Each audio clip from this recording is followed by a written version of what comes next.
오랜만에 7개 기업 모두 플러스입니다. 엔비디아는 5거래일 만에 반등을 했고요. 엔비디아 특별한 호재 악재는 없었습니다.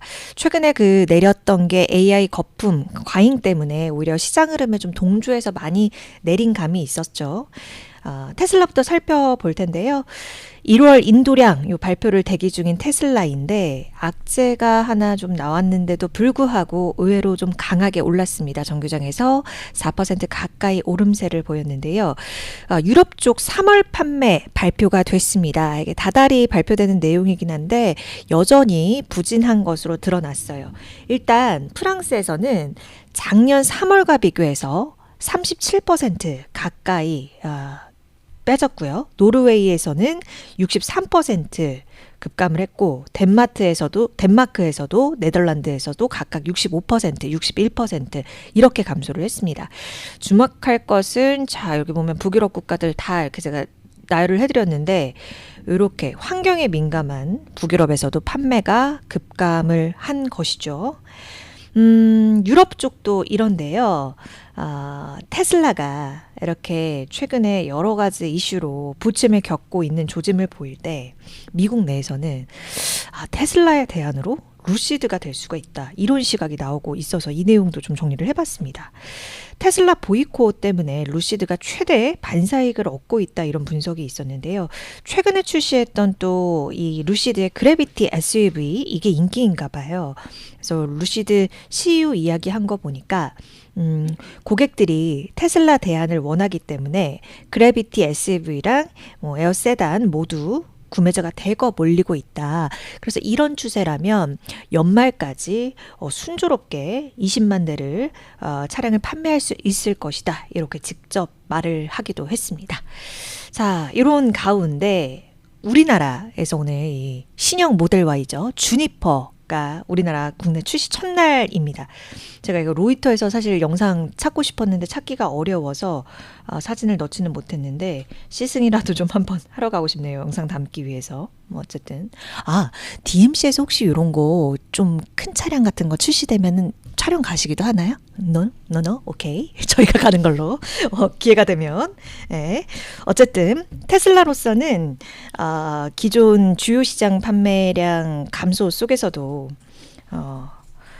결국에는 한국 시장, 이런 아시아 시장 중요할 겁니다. 그러니까 한국뿐만이 아니라 지금 사우디아라비아나 이쪽에서도 아주 가열차게 달리려고 하고 있는데, 그러니까 중국 외 아시아 국가들도 이제 신경을 쓸 수밖에 없는 상황에 다다른 테슬라입니다.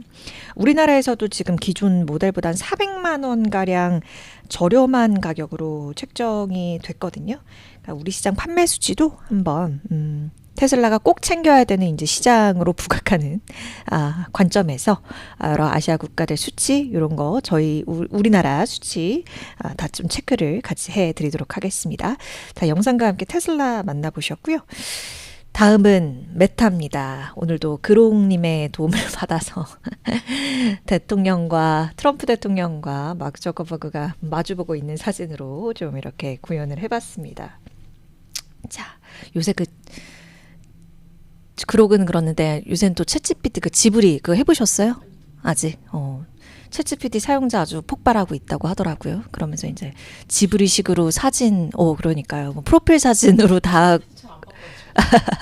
프로필 사진으로 막 바꾸시는 분들도 굉장히 많더라고요. 저도 그 휴대폰 목록에 아무래도 일하다 보니까 몇천 명 있는데 그 중에 이렇게 업데이트된 프로필 보면 지브리 사진으로 지브리 스타일 사진으로 바꾼 분들도 많이 보이더라고요. 어쨌든 그런 얘기하면서 잠시 잡담을 했고, 자 메타 볼까요? 메타 오늘장에서 1.67% 올랐는데 요거는 그렇게 크게 저는 주가에 영향을 주지는 않을 거라고 보는데 일단은 소개를 드리도록 하겠습니다. AI 연구 책임자가 사임을 했어요. 조엘 피노라는 사람인데 메타의 AI 연구 그룹을 담당하던 AI 책임자거든요.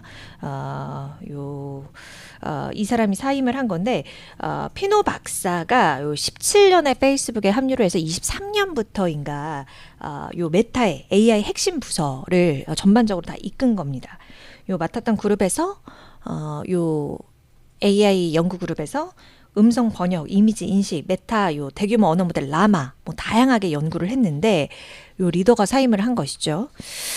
저커버그가 올해 AI 관련 프로젝트에 막대한 규모 한 최대 650억 달러 지출할 것이라고 밝혔고, 이 돈이 시사하는 바는 그만큼 AI 전쟁이 치열해진다라는 건데, 책임자의 AI 책임자 사임이 좀 의문스럽기는 하죠. 시점도 그렇고. 왜 떠났는지는 밝히지는 않았는데, 조엘 피노가 캐나다 사람이라서 잘 모르겠습니다. 그런 뭐 추측 보도도 있긴 하더라고요. 근데 여기서 우리가 볼 건 AI 연구 책임자 사임이 이 메타의 AI에 대한 공격적인 투자, 요 경쟁이 이루어지는 시점에 나왔다라는 것, 후임이 안 정해졌는데 공백이 길어진다면 사업에 과연 좀 어떤 우려 요인으로 부각할 가능성이 있을까? 뭐 이런 걸 텐데 길어지진 않을 거라고 봅니다. 중요한 자리를 뭐 공백으로 장기화하게 두지는 않겠죠. 어쨌든 첫 이슈 이렇게 짧게 살펴드리고, 유럽 쪽에서 지금 그 트럼프가 관세 관련해서 세게 얘기를 하고 있으니까 유럽 쪽에서 들고 나온 게 이 플랫폼사 규제 제재였거든요. 여기에 저커버그가 트럼프 대통령님 저희 좀 도와주실 수 있어요? 이러면서 나섰습니다. 어떤 내용이냐면 당선되면서 저커버그가 약간 친트럼프로 이전과 달리 노선을 잡고 있는 걸 우리가 좀 봐왔잖아요. 목격해 왔는데 도움의 손길을 좀 요청을 하고 있는 게 좀 통할지 관심이 집중이 됩니다. 내용을 살펴드리면 메타 임원들이 최근에 몇 주 동안 이 미국 통상 쪽, 그러니까 통상 당국에 EU 제재를 막아달라 이렇게 요청을 했다고 합니다. 어떤 제재를 막아달라 요청을 한 것인가 봤더니 EU의 디지털 시장법 DMA라고 불리는 건데 며칠 전에 그 구글 광고도 집행위에서 제재 걸었다고 그 오늘 M7 때 제가 전해드렸던 걸로 기억을 하거든요. 네, 그쵸. 우리 피디님이 기억을 한다고. 네, EU가 메타한테 이렇게 얘기를 한 겁니다. 유료 구독, 맞춤형 광고 수용 이렇게 하나로 둘 중에 하나 선택하게 하는 거 이거 잘못된 것이다. 이렇게 제재를 했어요. DMA법 위반을 한 거라고. 그래서 메타가 작년에 덜 개인화된 광고 라는 이런 3회 옵션, 세 번째 선택지를 도입을 했는데 유럽 규제 당국이 여전히 불충분하다. 이렇게 입장을 내놨던 겁니다. 그래서 메타가 이제 트럼프 행정부에 요청을 하길 EU 제재 이거 차별적인 조치입니다. 강경하게 좀 대응에 나서 주세요. 그럼 제재를 좀 유럽 쪽에서 완화할 수도 있겠죠. 뭐 이것이 골자라고 봅니다. 이 강대강 힘의 논리 속에서 어떻게 될까 너무 궁금해지는 게요. 다음을 보시면 다음 장 저랑 같이 보시면 우리나라와 연계해서도 볼 수 있는 이슈를 좀 꼽아봤습니다. 예. 요새 며칠 경제 섹션 기사, 온라인 기사든, 지면 기사든 보신 분들은 아시겠지만, 그 미국 쪽에서 내놓은 무역대표부 그 무역장벽 보고서란 게 있습니다. 이게 관세나 뭐 우리 경제 상황 복합적으로 보시는 우리 현명한 주토피아 구독자분들께서는 기사로도 이 어제 오늘 좀 얘기를 많이 접하셨을 거라고 생각이 드는데요. 그러니까 앞에랑 좀 연가해서 좀 볼 수 있는 게 구글이 지금 우리나라한테 정밀 지도를 요구를 하고 있어요. 이거 제가 사실 한 3주 전에부터 좀 3주, 4주, 한 달 전부터 얘기가 좀 나와서 M7에서 다뤄드릴까 말까 하다가 좀 내용이 워낙 많아서 뺐었는데 어쨌든 지금 소개를 좀 드리자면 지금 1대 2만 5천 정도? 요 정도로 쓰고 있는데 1대 5천 정도 정밀 지도를 요구를 하고 있거든요. 이거는 오차가 만약에 1대 5천 정도로 도입을 하게 된다면 오차가 한 3.5m? 5m 내라고 해요. 그러니까 엄청 세밀하게 들어가게 되는 겁니다. 이게 몇 년 전에도 구글 쪽에서 우리한테 요구를 했었다가 우리 정부에서 승인을 안 해줬었는데 지금 관세라는 칼을 들이밀면서 이런 협박을 하고 있는 겁니다. 넷플릭스는 그 망 사용료 내는 거, 구글 지도 같은 요 플랫폼 규제, 그리고 클라우드 업체들한테도 뭐 클라우드 업체들의 요구받아서 뭐 플랫폼 규제 같은 거, 뭐 이런 거 좀 불합리하다고 지금 내용을 미국이 거기다 다 보고서에 넣은 거거든요. 뭐 다른 거는 일단 이 시간에는 좀 차치하도록 하겠고, 일단 구글 지도만 얘기를 하면 지금 수준도 충분히 기술적으로 이 뭐 관광객들한테 세밀한 정부를 주고 이런 용도면 지금 수준도 충분하다고 합니다. 근데 이 시점에 이 시점에 이렇게 한다고? 약간 이런 생각이 드는 이슈이죠. 이게 정밀지도 반출이 또 뭐가 문제냐면, 뭐 군사시설이나 보안시설 같은 거 블러 처리를 해도 아무래도 좀 우리의 이런 비밀이 누설이 될 수 있는, 보안에 대한 정보가 누설될 수 있는 가능성이 있는 거고요. 그리고 독도나 동해, 그리고 동해 표기하는 거 또 문제가 많이 됐었었는데, 이런 거 마음대로 막 한다고 해도 이름 이상하게 바꿔놔도 우리 쪽에서 제재할 수 있는 거 한계가 있을 수도 있습니다. 저는 참 이 외국 플랫폼사들이 제대로 돈이나 내면서 요구를 하면 납득이라도 그나마 조금 될 것 같은데, 글쎄요, 참 이해할 수 없는, 이렇게 힘의 논리로 들이미는 상황이 좀 씁쓸하기도 하고, 저는 개인적으로 그렇게 느꼈습니다. 어쨌든 말이 좀 길어졌는데, 이 얘기도 어쨌든 오늘 소개를 처음 드리면서 진행 상황 어떻게 되는지 체크를 해드릴게요. 5월 1일쯤에 1차 그 반출 요구에 대한 결과가 좀 나올 것 같은데, 네, 알겠습니다. 오늘부터 요 진행 상황 좀 체크를 해드리도록 하겠습니다. 자, 은님이 함께 해주셨네요.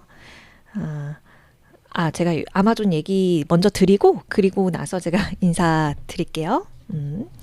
자, 아마존은 이거 안 빼주셔도 돼요. 네. 아마존은 짧게 구두로만 설명드리도록 하겠습니다. 어제 오후에 마이크로소프트, 구글에 이어서 아마존 웹 서비스죠. AWS, 우리 정부 클라우드 보안 인증을 획득했다는 소식이 좀 전해졌는데, 국내 공공 클라우드 시장에 본격적으로 진출하는 그런 신호탄인 겁니다. 그러니까 인증을 획득한 게 이 외상 클라우드들이 기업들 요 참여가 우리나라에서 이제 커질 수 있다라는 건데, 이게 연계해서 살펴보실 게 국가 AI 컴퓨팅 센터 요 구축사업과도 연관시켜서 우리가 볼 수 있는 여지가 좀 생기는 거고, 지금 MS는 KT랑 손잡고 뭐 이런 경쟁 협력 구도가 좀 치열해지는 가운데 요 클라우드 시장도 어떻게 좀 변화할지 좀 체크해볼 포인트여서 이것은 구두로만 짧게 설명드리도록 하겠습니다. 자, 오늘 M7 여기까지 살펴볼게요. 자, 그럼 국내 포인트 짚어보기 전에 우리 구독자분들이랑 인사 나눠보고 가도록 하겠습니다. 자, 매도는 예술이다님 아직 계시죠? 은님은 지브리 스타일 어원은 사막에서 부는 뜨거운 바람 기브리를 따온 거라고. 저 이거 몰랐어요. 뭔가 지브리 애니메이션 느낌이 따뜻한 느낌이 드네요. 그러게요. 따뜻한 뭔가 바람의 그 느낌을 담은 듯한 그러한 화풍이라고 해야 되나? 그런데 어원이 이렇군요. 제가 또 우리 은님, 우리 열혈 구독자 은님 통해서 하나 더 알아갑니다. 은님이 계정이 2개시군요. 어쩐지 그래서 저희 피디님이랑 둘이 막 얘기했었거든요. 은님이, 그 보라색 은님이 다른 분일까? 그러면서 제가 오후라방 때도 인사드리면서 다른 분이세요? 이렇게 여쭤봤었던 거 같은데, 오늘 또 궁금증이 해결이 됐습니다. PC하고 폰 계정을 다르게 써서 이 얘기인 즉슨 모바일로도 시청을 하시고 PC로도 시청을 하시고, 아니 이렇게 감사할 수가. 너무너무 감사드립니다. 아마도 그럴 겁니다. 그런 거 아니에요? 그 에스파 처음에 나올 때 아이 에스파, 아이 윈터, 아이 카리나 같은 아이 은님 아니신가요? PC에서 활동하시는 분은. 재미없죠. 제가 가끔 이렇게 식은 농담을 자주 합니다. 매도는 예술이라니 아직까지 계시다고. 네, 웃음 이렇게 남겨주셨고,